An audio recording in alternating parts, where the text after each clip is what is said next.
Last Dance. I'm Jason Horton. I'm Rebecca Lieb. And this is Ghost Town.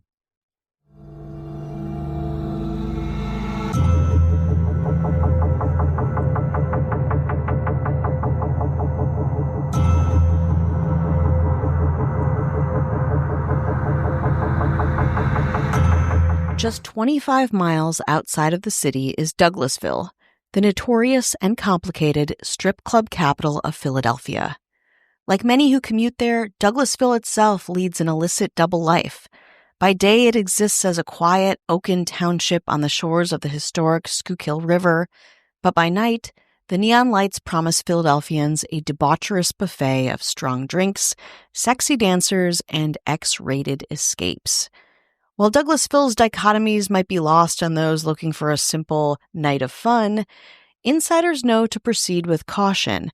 An innocent dance can quickly turn deadly. Today on Ghost Town, the murder of dancer Rachel Siani.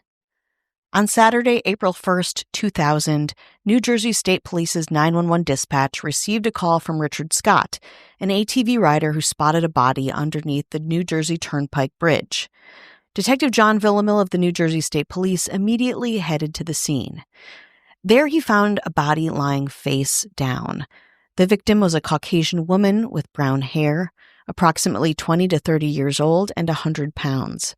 She wore a patterned sweater, blue jeans, a silver butterfly necklace, and white socks. At first glance, Villamil feels like this body appeared out of nowhere.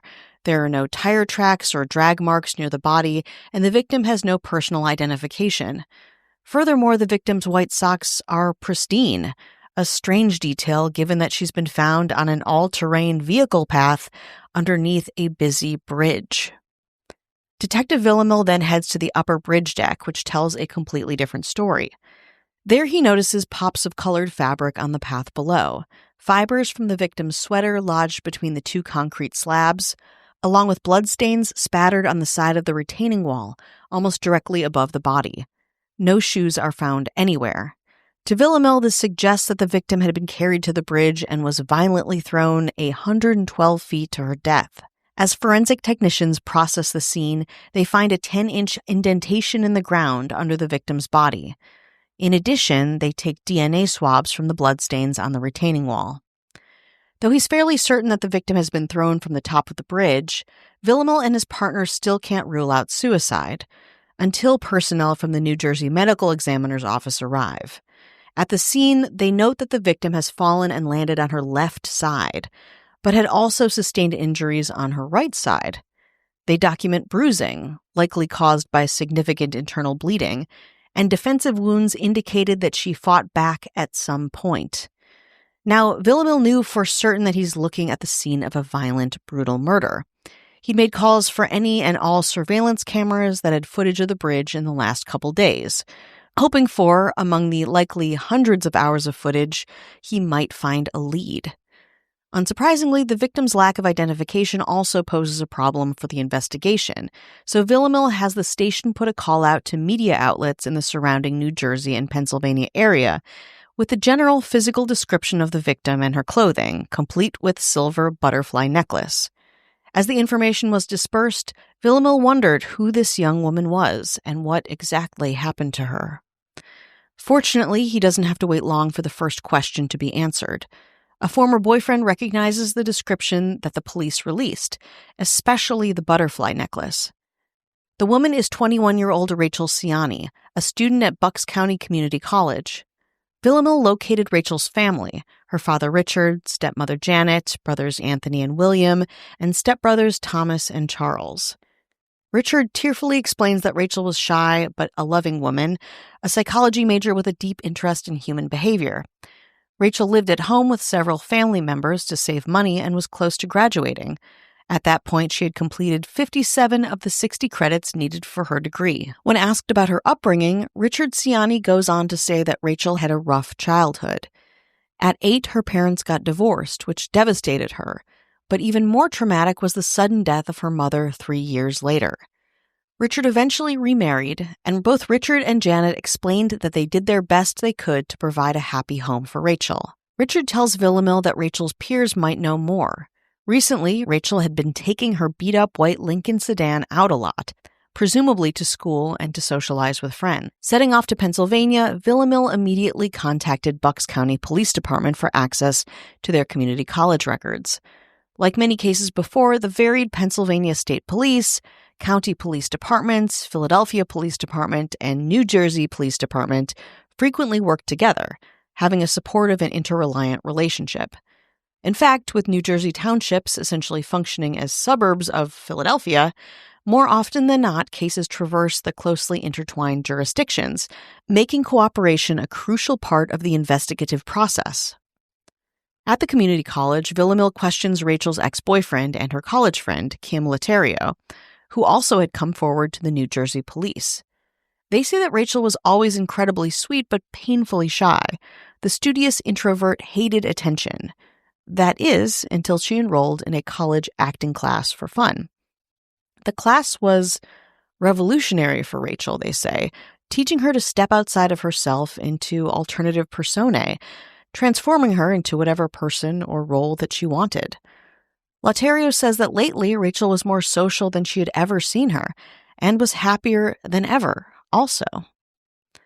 At this point, Villamil wondered what went wrong in the college student's life. She had no known enemies, nobody who might want to hurt her. Villamil continued to question Rachel's friends and family while still pursuing the tips that trickled in from his call for public information. But one tip takes the investigation into an entirely new and shocking direction. A call comes in from a man named William Love, owner of a strip club named Divas International Gentlemen's Club in Douglasville, PA, just 3 miles from the crime scene. He tells police that he knows the woman found under the New Jersey Turnpike Bridge, and that he'd last seen her on Tuesday of that week. In fact, her car is still parked in his parking lot. Her name is Roxanne, Love says, and she is his best dancer. Villamil doesn't quite know how to take in this information. Is Love confused, or did Rachel Siani really moonlight as an exotic dancer at a local strip club? Though it reads like a bizarre movie plot, after talking to Rachel's cousin, Nancy Finan, he knows Love's statement is accurate. Finan hesitantly tells Villamil that Rachel did have a secret. After years of struggling to pay her tuition, and after the success she'd had in acting class, Rachel answered an ad at Divas for Dancers. Soon, she was working at the strip club 3 to 5 times a week, earning as much as $400 a night. Now Villamil enlists the help of Bucks County investigator Victor Tunis, who accompanies him to Divas, a place that feels worlds away from Siani's home or school environment. There, they find Rachel's car and search it. They find nothing of note inside, but have forensic technicians come to take fingerprints. Inside the club, Villamil then interviews Love. Love says his clients adored Foxy Roxy, as they called her, a shy introvert offstage who would come alive under the lights. Roxanne was a pro, but also like a sister to them, he said. When asked if there might be a customer who took her attention the wrong way, they agreed that this was definitely a possibility. Many men misread her commitment to the job as a sign that she wanted them sexually. Still, most clients were incredibly respectful and grateful for her attention. Soon, Rachel's autopsy report comes back, giving even more insight into her violent end. The report says Rachel's cause of death is blunt force trauma, proving beyond a doubt that Rachel fought for her life and was even still alive when she was thrown from the bridge. Other information also comes back about a DNA swab from the blood on the retaining wall and the fingerprints from Rachel's car. The blood on the wall is in fact Rachel's, and, unsurprisingly, the fingerprints in the car are also Rachel's. Unfortunately, no other fingerprints or DNA are found. Villamil and Tunis then ask the dancers themselves about Roxanne, specifically if any clientele had posed a threat to her safety. But a client isn't the person that comes into their minds. It's a former employee. His name is Jason Woods, and he used to work as a cook in the Divas kitchen. Rachel's coworkers say that the 26-year-old was obsessed with her, that he had started harassing Rachel outside of the club and was eventually fired for his increasingly inappropriate conduct towards her. Villamil and Tunis track down Woods, who is now their prime suspect. Meanwhile, the media is eating up every detail of the investigation, with sensational student dancer and slain stripper headlines splayed across every local paper. Divas International Gentlemen's Club also faces extensive scrutiny and coverage, which leads Villamil and Tunis to their next big break in the case. But for now, let's take a break. After learning that Rachel Siani did in fact work at Divas, a local Douglasville police officer comes forward with a tip of his own. He tells Villamil and Tunis that he responded to a disturbance call at Divas Gentlemen's Club around 2 a.m. the previous Tuesday, the same day Rachel was last seen there. He tells Villamil that he was in his patrol car and witnessed a man with 2 women. One woman, who was smoking in the parking lot, fit Rachel's description. The police officer describes the man he had seen: middle-aged, Caucasian, heavy-set, with blue eyes and a beard. Armed with that description, Villamil is more and more confident that Woods is his man. Villamil soon finds Jason Woods and brings him in for questioning. Despite looking nothing like the Douglasville officer's description, Woods has a solid alibi that checks out. Dismayed, detectives Villamil and Tunis head back to the club, armed with a description of the man the officer had seen and the woman who was talking to Rachel in the parking lot. Eventually, they connect with Michelle Bupp, the other dancer who was in the parking lot that Tuesday morning. Bupp said she had in fact been outside Divas with Rachel after Rachel had gone to a nearby bar named Sportsters. She identifies the man that was with them as John Denofa, but that she left after Rachel offered to walk the drunk Denofa to the Econo Lodge, a common occurrence between Denofa and Siani. The well-to-do businessman was a Divas regular, often staying until closing and then sleeping it off at the adjoining Econo Lodge motel. While Love says Denofa is easygoing and generous with the dancers, Bupp and the other dancers say he was harmless, but a bit creepy, that they tolerated his weird antics because he was such a big tipper. Bupp, Simonton, Boker, and the others all told Villamil that Roxanne was unequivocally Denofa's favorite, and that he spent most of his money on her. When Villamil asks Love what Denofa's personal life is like, he tells the detective about John's wife, Lisa Denofa. He says that she is accepting of her husband's behavior. In fact, one morning after a long night at Divas and the Econo Lodge, Love explains, Lisa even met her husband and one of the dancers for breakfast the next day.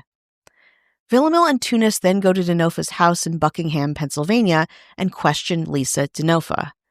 Despite the information they've just heard from Love, the Denofas appear to be respectable community members. Lisa says John makes a good living as the owner of Apex Sign Supplies, a wholesale business in Warminster, Pennsylvania. He also serves as the chairman of his high school alumni association. When Villamil asks Lisa if she's aware of John's visits to Divas, she confirms what Love has told him. After his DUI in 1998, she tells Villamil she often drops him off at Divas so he won't drink and drive his red pickup truck drunk, and knows he spends some nights at the Econo Lodge. It's about fun, but it's also about safety, she says. Soon after talking to Lisa Denofa, John himself comes in for questioning. He says that he did see Rachel in the early morning hours on March 29th, but that she never came into his hotel room. Villamil and Tunis sense that the man is lying, but they still don't have enough evidence to arrest Denofa, so they head to a location that might give them a bit more information, the Econo Lodge Hotel. There, Villamil shares descriptions and information about Rachel and Denofa, hoping someone will recognize them. And luckily, front desk night clerk Diane Crouch does. She tells Villamil that she did see Denofa, who was a guest that night at room 223, and a petite brunette headed into his room around 2:30 a.m. on Wednesday morning. Villamil and his forensics team enter and search room 223, and what they find is a small blood stain in the shower. They also find blood on the sidewalk outside of the hotel room's window. Less than an hour later, Villamil finally gets a hit on the many hours of surveillance footage he's had PD pull in and around the New Jersey Turnpike Bridge. The cameras show John Denofa's red pickup truck heading through the Turnpike Bridge toll booth towards New Jersey before dawn on Wednesday morning. Sprawled in the flatbed of his truck is what looks like the body of a woman in jeans and a patterned sweater. The surveillance also shows the truck headed the opposite direction, with nothing in its flatbed. Tunis issues a search warrant for Denofa's truck, and he and Villamil find it at Denofa's home. Once the search begins, they quickly discover the vehicle has been scrubbed clean, and if there had once been traces of blood, they were no longer to be found. Luckily for the investigators, a major oversight seals Denofa's fate. The businessman failed to clean underneath the plastic bed liner of his flatbed. While the DNA in and around the hotel, the bloodstains at the hotel, proved to be too scant to test, blood in Denofa's truck is a match to Rachel Siani. On April 7th, John Denofa is arrested at his Pennsylvania home and taken to Bucks County Jail to await trial. At his trial, Bucks County Assistant District Attorney David Zealous establishes what he believed happened on the last night of Rachel Siani's life. On March 31st, Rachel finished her shift at the club, changed clothes, and headed to a bar named Sportsters. Denofa followed her there and then followed her back to Divas, where she had a smoke with Michelle Bupp. Eventually, Rachel escorted Denofa to the Econo Lodge, where he checked in for the night. There, Rachel refused his advances. In a fit of rage, he threw her from his motel window. But when he discovered the fall hadn't killed her, he needed to finish the job.